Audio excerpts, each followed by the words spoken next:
What's up mga choy, mga chai? This is your boy John in America. Welcome back to my daily videos, guys.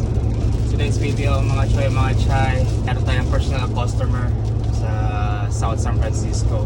Gagawin natin yung 2007 Toyota FJ Cruiser. Papalitan natin yung ano niya, yung timing chain kasi nag-stretch na. Meron siyang I think OBD code P0061. Definitely it's a timing chain stretch. Maraming ulan mga choy. So papunta tayo na doon. Kompleto naman, bili na yung mga parts kahapon sa O'Reilly. And I got all my tools and the rest is in the back. It's in a truck bed. Sana yung goal is matapos natin ngayong araw. Nagpa-off ako sa shop para kunin itong personal customer kasi medyo malaki-laki yung bayan. So why not take the opportunity so that we can build the business. So yeah guys, so sana matapos nga natin ngayong araw para bukas din tayo babalik or para magamit rin ng customer yung kotse. Kasi yung kwento daw is nabili daw niya yung kotse sa halaga ng 5,000. Pero hindi sinabi ng customer yung problema. I think in-erase ng previous owner yung OBD. So naniwala naman itong si buyer without inspecting the car. Pero ang ganda ng kotse guys, ang ganda ng setup ng kotse. Pakita ko sa inyo sa screen. Ito. Yun, di ba?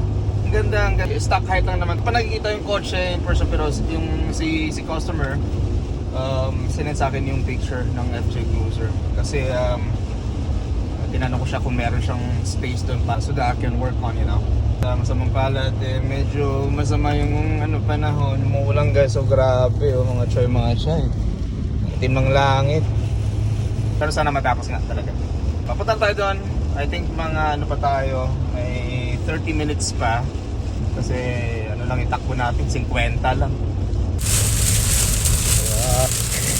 Nakit ngayon naon, sobrang lamig dun.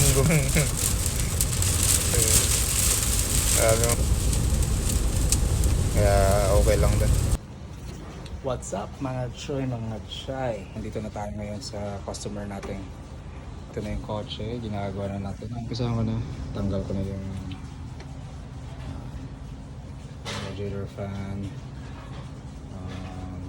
yung brake box. Tapos ngayon tatanggalin natin ito. Tapos tatanggalin yung mga pulleys.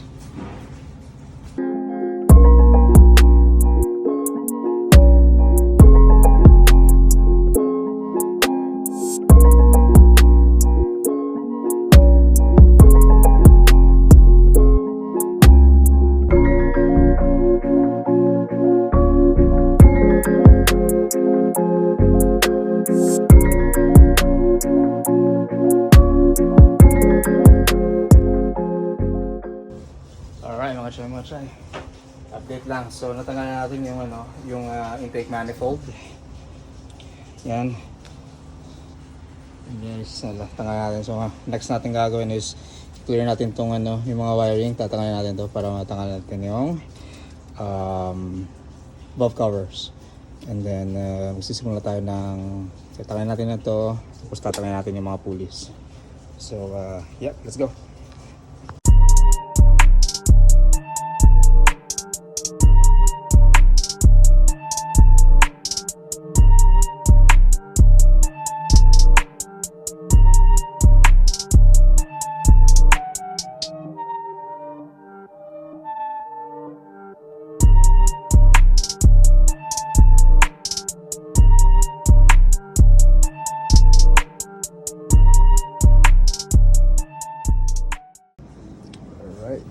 Baklas na ang timing cover. Grabe guys. Yung previous owner talagang sobrang alaga sa kotse. Hindi maalaga. Ilaw ka dito pare? Ha? Ilaw mo yun, no? Yun, no? Tingnan yung kotse, mga chay. Kala mo yung dinaan yung kotse sa sa kalan. Grabe, no? Yung may-ari ng kotse. Siya na naglinis sa valve cover. Sagad yung ano, no? Ito, oh. Ayun, sagad na sagad, oh. Timing chain na tingnan nyo. Yun, sagad na sagad. Stretch na siya. Yan yung mangyayari guys pag hindi nyo ginawa ng maintenance yung oil nyo. Tapos hindi pa full synthetic yung ginamit dito. Tingnan nyo, sobrang itim. Conventional lang yun. Coconut oil lang yan. Binili ni Boston ng 7 na budol pa. Additional pa. Pero okay lang yan kasi after nito okay na to. Ada! Okay na to. Pero yung kotse $200,000. Pero okay pa yan. Tignan gaano kaluwag yung guys yung chain. Yan. Alright. Patuloy na natin ito. Let's go. What's up? Mga chay. So, dito pa rin tayo. Ginagawa pa rin natin tong timing belt. Pero, ano na guys, nabalik ko na yung, ni-install ko na yung bagong timing chain. Kita ko lang sa iyo guys. Yan. Mga chay. Bago na yan. Naka-align na siya. Bago yung chain guide. Tsaka yung cam chain. Yung timing chain. And guys, time check tayo. It's, I believe it's almost 6 PM na. Pero yung goal is tatapusin ko pa rin to. Tatapusin ko pa rin siya kahit anong oras ako matapos. Basta matapos siya today. Yun yung goal. Kasi si customer nila gusto na matapos din kasi para magamit din rin ng kotse. So, yeah. Daming kalat mga chay. Pero tinulungan niya ako kasi nilinisan niya yan. Nilinisan niya yung daming chain cover and stuff. So, yeah. Alright mga chay. Update ko kayo pag malapit na matatapos. Let's go.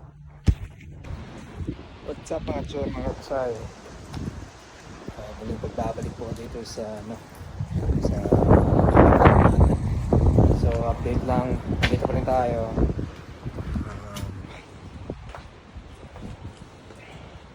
So malapit na, nabalik ko na yung I'm actually just slapping back everything. The alternator, the compressor is already in. Just need to fix the wirings. After that, I'm gonna start working on all the pulleys and the water pump. We have a brand new pump on that box right there. It's really messy in here, but he said it's okay. So yeah, once we put everything, also we're gonna change, replace the spark plugs because they put a cheap ass spark plugs there. So yep. Let's go mga chay. Let's continue this. Alright mga chay. Update lang. Time check is it's 10:09 in the evening na. And yan, nabalik ko na lahat guys. I mean, hindi pa totally completely kasi may mga na-miss pa tayo. Hindi pa natin ibalik yung mga belt, radiator, fan. And just to start na natin. Cross fingers. Mga chay. Let's go.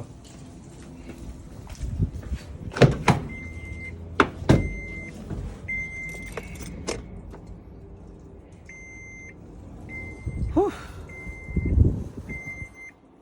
Fire up.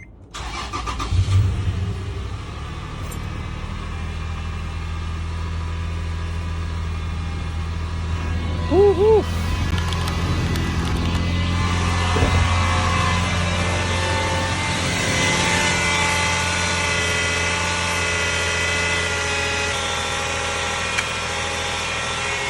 Ayos.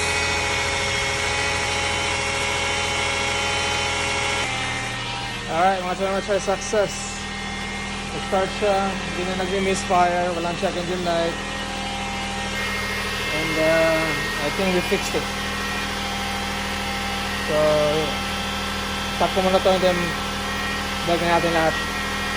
And then parang makauwi na tayo kasi 12 hours na tayo mag-work.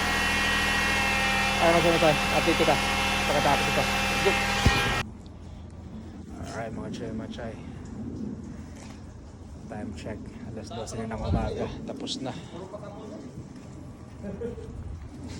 na. Tumatakbo na siya ng maayos at tama.